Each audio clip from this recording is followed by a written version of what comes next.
Hey everyone, Tamás here again, and this time I want to give you a proper behind the scenes look at something we haven't talked about in depth yet. How puzzles are actually made in Project Enceladus, because it's not as straightforward as you might think. First, a bit of context. Our core mechanics are fully designed at this point. Telekinesis, the drone, the scan system, logic gates, energy routing, and what makes them exciting is that they don't exist in isolation. They work in synergy. You can connect them, combine them, build on top of them. And that's exactly what opens the door to really interesting puzzle design. But how does an actual level come together? It always starts on paper. I sit down and figure out which mechanics I want to use, how they connect, and most importantly, what the one correct solution is. Because that's one of our core principles. Every puzzle has exactly one solution. No shortcuts, no accidental workarounds. And getting there requires the level design itself to be smart enough to close off every other pass without the player even noticing. Another thing that shapes every puzzle from the start is where we are in the game.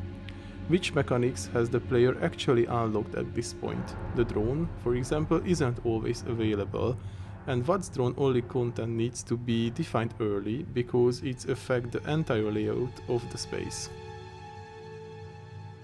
Once the design is on paper, I start assembling the mechanics. At this stage, I'm not focused on how things look, just distances, connections, logic flow. Does it work? Does it feel right?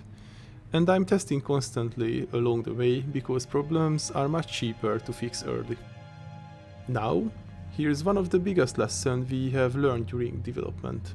We used to build puzzles first and then design the level around them. It looked fine on the surface, but we kept running into a situation where the visual design and the puzzle logic fought each other.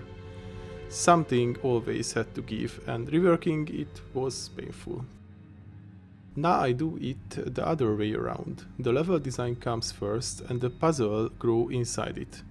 The result is more organic, requires for less rework, and honestly, the puzzle just feels better. And throughout the whole process, one question stays front and center. It doesn't matter if I think it's clever. What matters is whether the player enjoys it. Whether the moment of realization and aha actually lands. Whether it's satisfying, not frustrating. That's harder to achieve than it sounds, but that's exactly why it's worth doing. Next update we will back with the final touches on chapter 1. In the meantime, if you haven't already, add Project Enceladus to your Steam wishlist. Every single one means a lot. See you next time, bye bye.